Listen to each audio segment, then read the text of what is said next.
Welcome to கல்வி IAS academy YouTube channel. 6th standard Tamil third term பார்க்க போகிறோம். So third டேர்மில் பார்த்தீங்கன்னா இயல் 1 அதான் இன்னைக்கு வீடியோவில் இருக்க போகுது. ஸோ நீங்கள் பார்த்துட்ருக்கிறது கல்வி ஐஏஎஸ் அகாடமியோட ஃப்ரீ ஆன்லைன் கிளாஸ். நம்ம ஆல்ரெடி டேர்ம் 1 டேர்ம் 2 முடிச்சிட்டோம். தென் இலக்கணங்கள் மட்டுமே தனியாக ஒரு வீடியோவாகவும் நம்ம போட்டிருக்கோம். நீங்கள் அதை பார்க்கல அப்படின்னா கல்வி ஐஏஎஸ் அகாடமியோட பிளேலிஸ்ட்டில் போய் நீங்கள் பார்த்துக்கலாம். ஸோ கண்டினியூஸாக பார்த்தீங்க அப்படின்னா உங்களுக்கு ஒரு நல்ல கிளாரிட்டி கிடைக்கும். ஸோ இப்போ நம்ம இன்றைக்கி இந்த இயலை பற்றி நம்ம டிஸ்கஸ் பண்ணலாம். ஸோ இந்த இயலில் என்ன இருக்குதுன்னு பாருங்கள். இயல் 1 நாடு, சமூகம், அரசு, நிர்வாகம். ஸோ இதெல்லாம் தான் பொருளாக இருக்க போகுது. தென் பாட தலைப்புகளும் பார்த்தீங்கன்னா ரொம்பவே இன்ட்ரெஸ்டிங்கான ஒரு விஷயந்தான். பாரதம் அன்றைய நாற்றங்கால், இது வந்து ஒரு மெமரி லைன்ஸாகவும் இருக்குது. ஸோ கூடுதல் கவனம் செலுத்தணும். இலக்கணம் ரொம்ப ஈஸியான ஒரு டாபிக் தான். ஸோ பார்க்கலாம். புரிதல் மட்டுமே இந்த லெசன்ஸ்க்கு ரொம்ப முக்கியமானதாக இருக்க போகுது. ஸோ பாருங்கள், 6th standard term 3 first lesson. So லெசனோட பேரை பார்த்தீங்க அப்படின்னா புதுமைகள் செய்யும் தேசம் இது. இதுக்கு கீழே தான் ஒவ்வொரு லெசனாக நம்ம பார்க்க போகிறோம். பாரதம் அன்றைய நாற்றங்கால். ஸோ ஒவ்வொரு லெசன்லையுமே நம்ம லெசனை பார்க்குறதுக்கு முன்னாடி நுழையும் முன் அப்படிங்கிற ஒரு இது கொடுத்துருப்பாங்க. இது நமக்கு ரொம்பவே முக்கியமான ஒன்று. நீங்கள் குரூப் 2 குரூப் 4 படிக்கிறீங்க அப்படின்னா அதுக்கு ஏற்ற மாதிரி நீங்கள் ஒரு கொஞ்சம் எக்ஸ்டெண்டடாகவே நீங்கள் படிக்கணும். ஒரு லிமிட்குள்ளே படிக்கக்கூடாது. அதை தாண்டின கூடுதல் கவனம் செலுத்தி படிக்கணும். ஸோ அப்படி பார்க்கையில் நம்ம நுழையும் முன் பார்த்துட்டு போகிறது முக்கியமானது. Not only all the lessons, some of the important lessons மட்டும்தான். ஸோ இதில் பாருங்கள், நமது நாடு வளம் பொருந்தியது. இங்கு இயற்கை வளங்கள் மட்டுமின்றி இலக்கிய வளங்களும் மிகுந்துள்ளன. வேற்றுமையில் ஒற்றுமை கொண்டது நம் நாடு. இமயம் முதல் குமரி வரை வாழும் இந்தியர்கள் அனைவரும் உணவு, உடை, மொழி, நாகரிகம் ஆகியவற்றால் வேறுபட்டு இருந்தாலும் உணர்வால் ஒன்றுபட்டவர்களே. தேசிய ஒருமைப்பாட்டை போற்றும் பாடலை அறிவோம் வாருங்கள். ஸோ இதுதான் வந்து நுழையும் முன்னில் கொடுத்துருக்காங்க. இந்த கவிதையை பாருங்க. புதுமைகள் செய்த தேசம் இது, பூமியின் கிழக்கு வாசல் இது. தெய்வ வள்ளுவன் நெய்த குரல்தான் தேசம் உடுத்திய நூலாடை. ஸோ இது பார்த்தீங்க அப்படின்னா புக் பேக்லையும் இந்த லைன்ஸ் கொடுத்துருப்பாங்க. தெய்வ வள்ளுவன் நெய்த குரல்தான் தேசம் உடுத்திய நூலாடை. தென் அதுக்கப்புறம் பார்த்தோம் அப்படின்னா காளிதாசனின் தேனிசை பாடல்கள் காவிரி கரையில் எதிரொலிக்க, கம்பனின் அமுத கவிதைகளுக்கு கங்கை அலைகள் இசையமைக்க. ஸோ இதில் நம்ம ரொம்பவே முக்கியமாக ஞாபகம் வச்சுக்க வேண்டிய விஷயம் என்ன அப்படின்னா காளிதாசன் காவிரிக்கரை, கம்பன் கங்கை. ஸோ இதை எப்படி நம்ம ஞாபகம் வச்சுக்கலாம் அப்படின்னா காளிதாசன் கா நெடிலெழுத்து, காவிரியும் கா நெடிலெழுத்து தான். கம்பன் கங்கை ரெண்டுமே குறில் எழுத்துக்களாக இருக்கும். ஸோ இதை நீங்கள் ஞாபகம் வச்சும் இந்த பாடலை மெமரி பண்ணி வச்சுக்கலாம். ரொம்ப ஈஸியான லைன்ஸ் தான். தென் இதில் பாருங்கள், புல்வெளி எல்லாம் பூக்காடாகி புன்னகை செய்த பொற்காலம், கல்லைக்கூட காவியமாக்கி கட்டி நிறுத்திய கலைக்கூடம். ஸோ இந்த இடத்துல அவங்க எதை பற்றி பேசுகிறாங்க? கல்லை கூட காவியமாக்கி கட்டி நிறுத்திய கலைக்கூடம். மாமல்லபுரம் சிற்பங்கள் இருக்கு இல்லையா? ஸோ அதை பற்றி தான் இங்கே பேசுகிறாங்க. நம்மளுடைய மாமல்லபுரம் முக்கியமான ஒன்று. ஸோ நம்ம லாஸ்ட்டு டேர்ம்ஸ்லாம் கூட பார்த்துருப்போம். யுனெஸ்கோ ஸ்டேட்டஸ் வாங்கினது எப்போ, இதெல்லாம் நம்ம டிஸ்கஸ் பண்ணியிருக்கோம். அதை கொஞ்சம் கூடுதல் தகவல்களாக ஞாபகம் வச்சுக்கோங்க. அடுத்தது பாருங்கள், அன்னை நாட்டின் அமுத சுரபியில் அந்நிய நாடுகள் பசி தீர அண்ணல் காந்தியின் சின்ன கைத்தடி அறத்தின் ஊன்றுகோலாக. இந்த லைன்ஸில் என்ன சொல்லியிருப்பாங்கன்னு பாருங்கள். அன்னை நாட்டின் அமுத சுரபியில் அந்நிய நாடுகள் பசி தீர. ஸோ இந்த அந்நிய நாடுகள் அப்படிங்கிறது யூரோப்பியன் கண்ட்ரிஸ் பற்றி இங்கே பேசுகிற ஒரு விஷயம். புதுமைகள் செய்த தேசம் இது, பூமியின் கிழக்கு வாசல் இது. ஸோ இதை எழுதினவர் யார் அப்படின்னா தாரா பாரதி. ஸோ அந்த ஆசிரியரோட பெயர் முக்கியமானது. சொல்லும் பொருளும் பாருங்க. மெய், உண்மை, தேசம், நாடு. தென் நெக்ஸ்ட் ஒன் பார்க்கலாம். ஸோ இதில் பார்த்தீங்க அப்படின்னா பாடலின் பொருள் கொடுத்துருப்பாங்க. நம்ம இதை தனியாக படிக்கணுங்கிற அவசியம் இல்லை. ஏன் அப்படின்னா இதையும் தாண்டின விஷயங்கள் தான் நம்ம இப்போ டிஸ்கஸ் பண்ணியிருக்கோம். ஃபார் அன் எக்ஸாம்பிள் இங்கே பாருங்கள் என்ன கொடுத்துருக்காங்க அப்படின்னா, கல்லில் செதுக்கிய சிற்பங்கள் யாவும் காவிய கலைக்கூடமாக காட்சி தருகின்றன. அது எங்கன்னு சொல்லலை, பட் நம்ம டிஸ்கஷனில் அது மாமல்லபுரம் அப்படின்னு நம்ம புரிஞ்சுக்கிட்டோம். ஸோ இந்த மாதிரி இதையும் தாண்டின டிஸ்கஷன்ஸ் தான் நம்ம பண்ணியிருக்கோம். அடுத்தது பாருங்கள், நூல்வழி பாருங்கள். தாரா பாரதியின் இயற்பெயர் ராதாகிருஷ்ணன். ரொம்ப ரொம்ப ஈஸியாக நம்ம ஞாபகம் வச்சுக்கலாம். ஸோ எப்படின்னு பாருங்கள், தாரா அப்படின்னு இங்கே பேர் இருக்குது, இங்கே ராதான்னு இருக்குது. ஸோ தாரா தாரா ராதா அப்படியே மாற்றி போட்டிருப்பாங்க, அவ்வளோதான். ஸோ தாரா பாரதியோட இயற்பெயர் என்ன அப்படின்னா ராதா கிருஷ்ணன். அவ்வளோதான், முடிஞ்சிடுச்சு. தென் இவருக்கு ஒரு ஸ்பெஷல் நேம் இருக்குது. என்னென்னு பாருங்கள், அடைமொழி கவி ஞாயிறு. தென் அது மட்டும் இல்லை, இவர் எழுதிய நூல்கள்னு பார்த்தீங்கன்னா புதிய விடியல்கள், இது எங்கள் கிழக்கு, விரல் நுனி வெளிச்சங்கள். இது எல்லாமே இவர் எழுதின நூல்கள். சரி, இப்போ இதை எப்படி நம்ம ஷார்ட்கட்டில் ஞாபகம் வச்சுக்கலாம் அப்படின்னு பார்த்தீங்கன்னா, அதுக்கும் நம்மகிட்ட ஐடியா இருக்குது. இப்போ பாருங்க, ஒரு சின்ன சின்ன கான்செப்டில் நம்ம ஷார்ட்கட்டை ஈஸியாக ஞாபகம் வச்சுக்கலாம். ஞாயிறுன்னு கொடுத்துருக்காங்க இல்லையா? ஞாயிறுங்கிறது எதை மீன் பண்ணும்? கண்டிப்பாக சன்னை மீன் பண்ணும், அதாவது சூரியனை மீன் பண்ணக்கூடிய ஒன்று. விடியல்கள் அப்படின்னா அது என்னது? வெளிச்சத்தை தான் கொடுக்கும். சூரியன் உதிக்கக்கூடிய திசை எது? கிழக்கு. திரும்ப வெளிச்சங்கள். சூரியனை வச்சு தான் நமக்கு வெளிச்சம் கிடைக்குது. ஷார்ட்கட்டை ஞாபகம் வச்சுக்கோங்க. கிழக்கில் சூரியன் உதிச்சதுனால விடியல் காலையில் வெளிச்சம் வந்துச்சு. அவ்வளோதான் ஷார்ட்கட். ஞாபகம் வச்சுக்கோங்க. தாராபாரதி ராதாகிருஷ்ணன். தாரா ராதா அப்படியே மாற்றி போட்டிங்கன்னா முடிஞ்சிருச்சு. அவ்வளோதான். ஸோ இந்த பர்டிகுலர் கவிதையை எழுதினது ராதாகிருஷ்ணன் அப்படின்னு சொல்லக்கூடிய தாராபாரதி.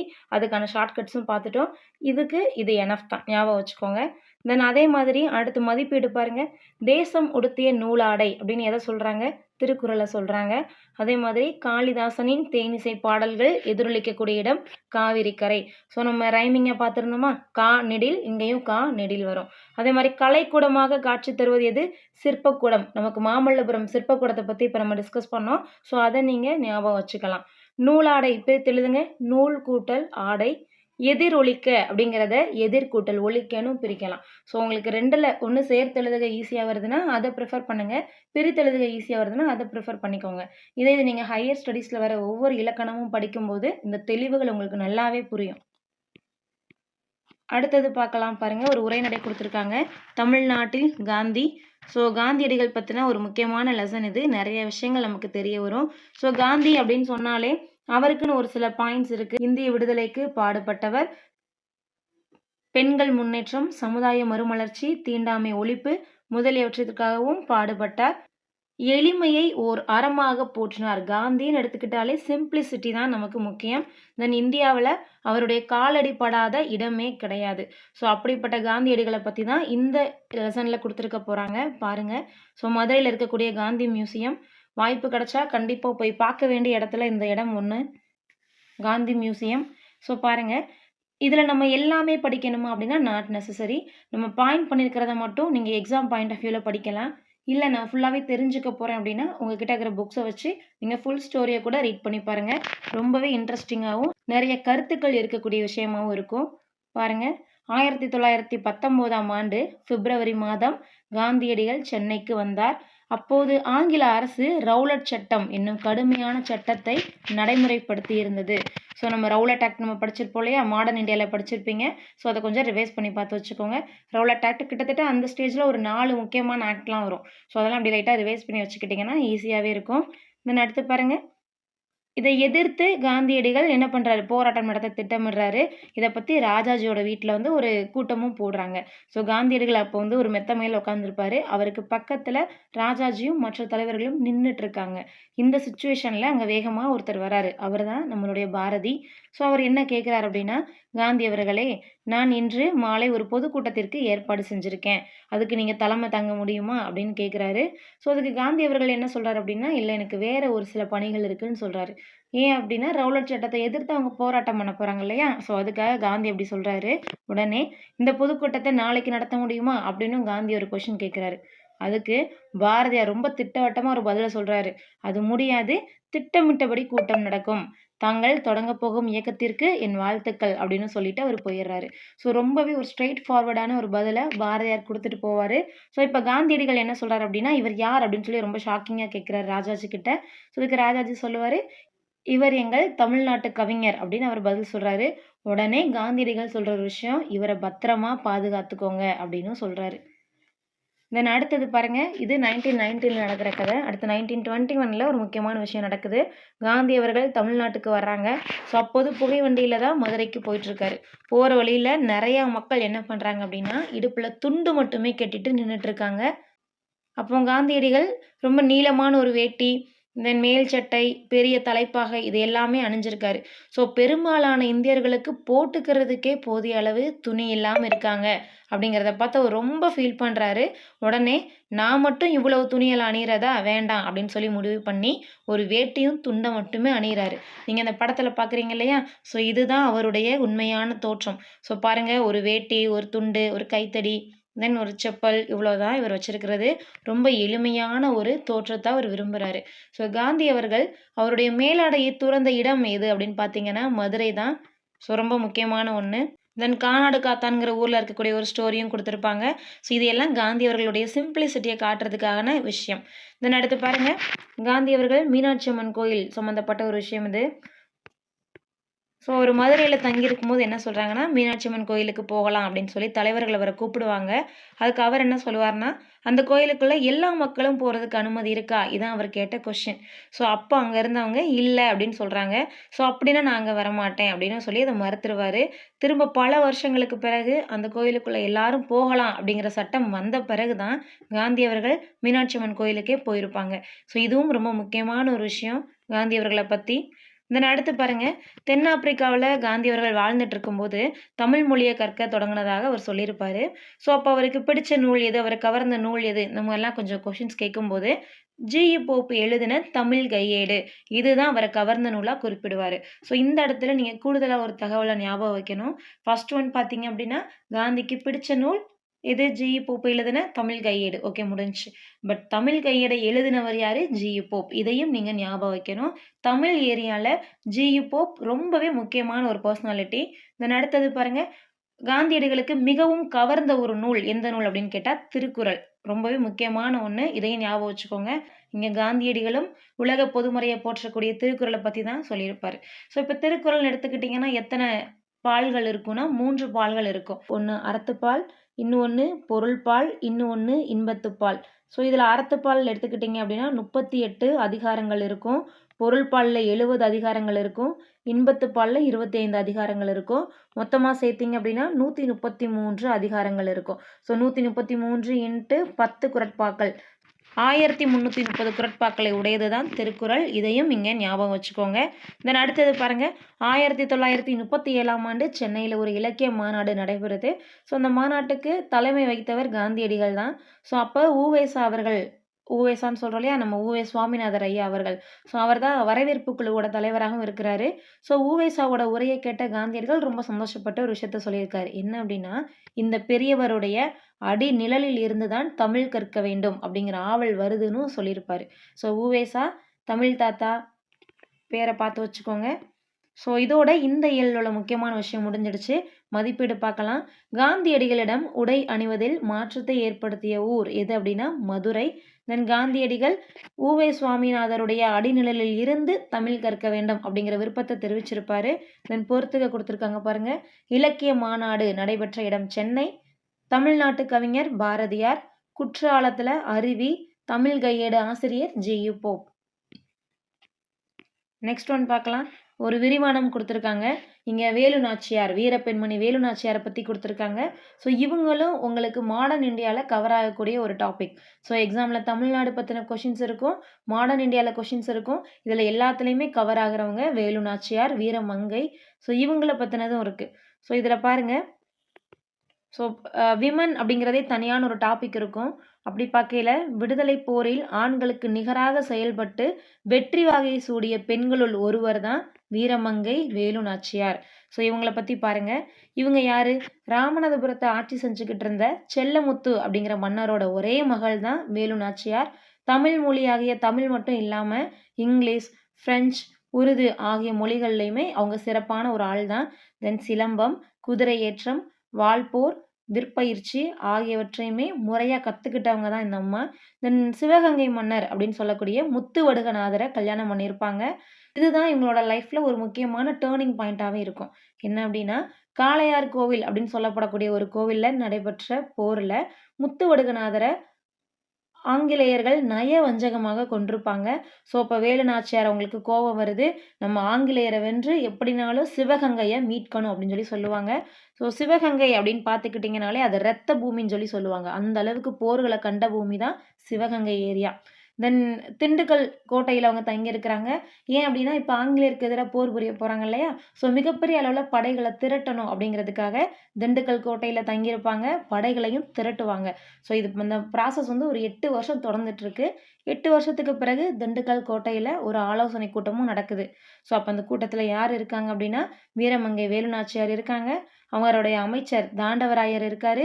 தென் தளபதிகள்னு சொல்லக்கூடிய சின்ன மருது, பெரிய மருது எல்லாருமே இருக்காங்க. ஸோ இவங்க என்ன சொல்றாங்க அப்படின்னா, நம்ம சிவகங்கையை இழந்து 8 வருஷம் ஆயிருச்சு. ஸோ அப்ப சிவகங்கையை மீட்கணும் அப்படின்னு சொல்லி வேலு நாச்சியார் சொல்றாங்க. உடனே நீங்க கவலைப்படாதீங்க அப்படின்னு சொல்லி அமைச்சர் தாண்டவராயர் ஆறுதல் சொல்லுவாரு. ஸோ இந்த நேரத்துல பார்த்தீங்க அப்படின்னா, ஒரு பெரும் படை தேவை இருக்கு இல்லையா? ஸோ அதற்காக மைசூர்ல இருந்து ஹைதர் அலி அவர்கள் மிகப்பெரிய படையா அனுப்பியிருப்பாங்க. ஸோ அப்பதான் அரசியார் என்ன சொல்றாங்கன்னா, எப்படி அனுப்புனார் அப்படிங்கிற மாரி ஒரு ஆச்சரியத்துல இருக்கும்போது, அமைச்சர் என்ன சொல்லுவாரு அப்படின்னா, கண்டிப்பா எனக்கு அவர் அனுப்புவாருன்னு தெரியும் அப்படின்னு சொல்லி தாண்டவராயர் சொல்றாரு. இவங்க உங்களுக்கு எப்படி தெரியும்? எப்படி கணிச்சீங்க? அப்படின்னு கேட்கும்போது அவர் ஒரு ரீசன் சொல்லுவாரு. ஸோ இவங்க 2 பேருமேவும் ஹைதர் அலிய பார்க்க மைசூர் போயிருப்பாங்க. அங்க ஹைதர் அலியோட லாங்குவேஜ் என்ன அப்படின்னா, உருது லாங்குவேஜ். ஸோ இந்த வேலு நாச்சியார் அவங்களுக்கு ஆல்ரெடி உருது தெரியும் இல்லையா? ஸோ உருதுலயே ஹைதர் அலி கிட்ட பேசியிருப்பாங்க. அவரோட மண்ணுலயே போயி, அவரோட மொழியிலேயே அவர்கிட்ட பேசும்போது, அவருக்கு இன்னும் ரொம்பவே ஒரு பிடிச்சமான ஒரு விஷயமா இருக்கும். உடனே அவரு இவங்களுக்கு ஹெல்ப் பண்ணியிருப்பாரு. ஸோ இப்போ எல்லாரும் அங்க இருந்தவங்க எல்லாருமே வீரமங்கை வேலு நாச்சியாருடைய இந்த அறிவாற்றல நினைச்சு ரொம்ப சந்தோஷப்பட்டுட்டு இருப்பாங்க. தென் இப்ப அந்த பர்ட்டிகுலர் டே வந்துருச்சு. என்ன அப்படின்னா, காளையார் கோவில்ல கொல்லப்பட்ட தன்னுடைய கணவனுக்காக நீதி கேட்டு அந்த சிவகங்கை பகுதிய கேப்சர் பண்ணணும் அப்படின்றதுக்காக இவங்க கிளம்புறாங்க. தென் இவங்க போகும்போது ஆண்கள் பிரிவிற்கு மருது சகோதரர்களையும், பெண்கள் பிரிவிற்கு குயிலியையும் தலைமை வைக்க சொல்லுவாங்க. இது முக்கியமான ஒண்ணு. ஏன் நான் உங்களுக்கு இந்த அளவுக்கு டீட்டெயில்டா சொல்றோம் அப்படின்னா, மாடர்ன் இந்தியால அந்த போர்ஷன் கவர் ஆகுது இல்லையா? ஸோ தமிழ் படிச்சீங்க அப்படின்னா, ஒரு பர்ட்டிகுலர் மார்க் அதிலயே உங்களுக்கு கெயின் ஆகும். ஸோ அப்படி ஆகும்போது இந்த பேக்ரவுண்ட் ஸ்டோரி தெரிஞ்சுட்டு படிச்சீங்கன்னா ரொம்பவே ஈஸியா இருக்கும். ஸோ ஆண்கள் படைப்பிரிவுக்கு மருது சகோதரர்கள், பெண்கள் படைப்பிரிவிற்கு குயிலியவும் அப்பாயிண்ட் பண்றாங்க. ஸோ இப்போ பார்த்தீங்க அப்படின்னா, காளையார் கோயிலுக்கு வந்துட்டாங்க. இப்போ அவங்க சிவகங்கைய தாக்கலாம் அப்படின்னு முடிவு பண்றாங்க. அதுக்காக ஒரு டேய ஃபிக்ஸ் பண்றாங்க. அதுதான் விஜயதசமி திருநாள். விஜயதசமி அன்னைக்கு அப்படின்னா, அப்ப பெரிய அளவு காவல் இருக்குமே அரசியறை அப்படின்னு சின்னமருது அவர்கள் சொல்றாங்க. ஸோ அதற்கு அரசியார் என்ன சொல்றாங்க அப்படின்னா, விஜயதசமி அப்போ கோயிலுக்குள்ள போறதுக்கு பெண்களுக்கு அனுமதி உண்டு. அவங்க கூடைகள்ல பழங்கள், பூக்கள் எல்லாம் எடுத்துட்டு போவாங்க. அது கூடயே ஆயுதங்களையும் கொடுத்து விடுவோம். நம்ம தாக்குதல் நடத்துவோம் அப்படின்னு சொல்றாங்க. ஸோ அந்த டைம்ல பார்த்தீங்கன்னா, தாண்டவராயர் அப்படிங்கிற அமைச்சர் ஒரு செய்தி சொல்றாரு. என்ன அப்படின்னா, உடையாள் அப்படிங்கிற பெண்ணுக்கிட்ட ஆங்கிலேயர்கள் உங்கள காட்டிக் கொடுக்க சொல்லி வற்புறுத்தியிருக்காங்க. அந்த பெண் உங்கள காட்டிக் கொடுக்காததுனால அவங்கள கொன்னுட்டாங்க அப்படின்னு சொல்லியிருப்பாங்க. அதுக்கு அரசியார் சொல்லுவாங்க, நம்ம அவங்களுக்கு ஒரு நடுகல் செய்யணும். நடுகல் வழிபாடு செஞ்சுட்டு போகணும் அப்படின்னு சொல்லியிருப்பாங்க. நடுகல் இந்த பிக்சர்ல இருக்கு பார்த்தீங்களா? இதுதான் நடுகல். அந்த பெண்ணோட உருவமும் பொறிக்கப்பட்டிருக்கும். உடையாளுக்காக தான் நடுகல் வைக்கப்பட்டிருக்கும். தென் கோட்டைக்குள்ள போறதுக்கு முன்னாடி எல்லாருமே குதிரையிலேருந்து இறங்கி உடையாள் அவர்களுக்கு நடுகல் வணக்கம் செலுத்திட்டு உடையாள் புகழ் ஓங்குக அப்படின்னு சொன்ன பிறகு தான் கிளம்புவாங்க. இன்னும் இதில் நிறைய கூடுதல் தகவல்கள் இருக்கு. என்ன அப்படின்னா, உடையாளுடைய நாக்கை அந்த அம்மா அறுத்துருவாங்க. நான் சொல்ல மாட்டேன்னு சொல்லி உடையாள் அவங்க நாக்கை அறுத்துக்கிருவாங்க. அதுக்கப்புறம் தான் ஆங்கிலேயர்கள் அவங்கள கொன்றுப்பாங்க. ஸோ இங்கேயும் பார்த்தீங்க அப்படின்னா, வேலு நாச்சியார் அவர்கள் போய் உடையாள் கிட்ட வழிபாடு பண்ணும்போது அவங்களுடைய தாலி கொடியை கழட்டி வச்சு வழிபாடு பண்ணிட்டு அப்புறம் கிளம்பி போறதா செய்திகள் இருக்கும். அது இந்த புக்ல குடுக்கல. இதெல்லாம் எக்ஸ்ட்ரா இன்ஃபர்மேஷன்ஸ். ஸோ இதெல்லாம் படிக்கும்போதே பார்த்தீங்கன்னா, கூஸ்பம்ப்ஸ் கிரியேட் பண்ணக்கூடிய மொமெண்ட்ஸ் அதெல்லாம். ஸோ நெக்ஸ்ட் பாருங்க. ஸோ இப்போ உள்ள பிளான் பண்ண ஆரம்பிச்சுட்டாங்க. உள்ளுக்குள்ள போனோம்னா ஒரு சிக்னல் குடுக்கணும் இல்லையா? ஸோ அப்போ அத தாக்குறதுக்கு தகுந்த நேரம் எது அப்படிங்கிறது நமக்கு தெரியணும், வெளியே இருக்கிறவங்களுக்கு. ஸோ அதற்கு குயிலி அப்படிங்கிற ஒரு பெண் என்ன சொல்லுவாங்கன்னா, நாங்க உள்ள போனோன்னே எப்படியாவது ஆயுத கிடங்குக்கு தீய வச்சிடுறோம். அந்த தீ தெரிஞ்ச உடனே நம்ம படையெல்லாம் உள்ள வரட்டும் அப்படின்னு குயிலி அவர்கள் சொல்லுவாங்க. அப்படி ஆகட்டும்னு வேலு நாச்சியாரும் சொல்லுவாங்க. சிறிது நேரத்துல பார்த்தீங்கன்னா, உள்ள பயங்கரமான கூச்சல் ஏற்படுது. அதே மாரி உயரமான தீயும் எரியிறது தெரியுது. ஸோ உள்ள போறாங்க. ஆங்கிலேயர்கள தோற்கடிக்கிறாங்க. கோட்டைய கைப்பற்றாங்க. ஸோ இந்த நேரத்துல குயிலி எங்க அப்படின்னு சொல்லி வேலு நாச்சியார் கேட்குறாங்க. அப்பதான் ஒரு நியூஸ் வருது. குயிலி தான் அவங்களோட உடம்புல தீய வச்சுக்கிட்டு ஆயுத கடங்கல குதிச்சுட்டாங்க அப்படிங்கிற நியூஸும் வருது. ஸோ இதெல்லாம் பார்த்தோன்னே வேலு நாச்சியார் அப்படியே கலங்கி போய் நிப்பாங்க. ஸோ பார்த்தீங்க அப்படின்னா, வேலு நாச்சியார் சிறந்த வீரமான பெண்மணி தான். ஆனா அவங்களுக்கு பின்னாடி மிகப்பெரிய படை இருக்கு. குயிலி போன்ற ஆட்கள் இருக்காங்க. உடையாள் இருக்காங்க. சின்ன மருது, பெரிய மருது இருக்காங்க. தாண்டவராயர் போன்ற அமைச்சர் இருந்தாரு. ஹைதர் அலி போன்ற ஆட்கள் இருந்தாங்க. இதை எல்லாமே தெரிஞ்சுக்கிறணும். சிவகங்கை ரத்த பூமி அப்படிங்கிறதுக்கு மிகப்பெரிய சான்றா இருக்கும். வீரப்பெண்கள் வாழ்ந்த பூமி இது. தென் நீங்க பாருங்க, தெரிந்து தெளிவும் பாக்ஸ் ஒண்ணு குடுத்துருக்காங்க. வேலு நாச்சியாருடைய காலம் 1730ல இருந்து 1796 வரை. தென் வேலு நாச்சியார் சிவகங்கையை மீட்ட ஆண்டு பார்த்தீங்க அப்படின்னா 1780. அதே மாதிரி ஜான்சி ராணிக்கு முன்னாடியே ஆங்கிலேயரை எதிர்த்து வீரப்போர் புரிஞ்சவங்க யார் அப்படின்னா வேலு நாச்சியார். தமிழகத்தோட வீரம் அந்த அளவுக்கு பரவி இருக்கு.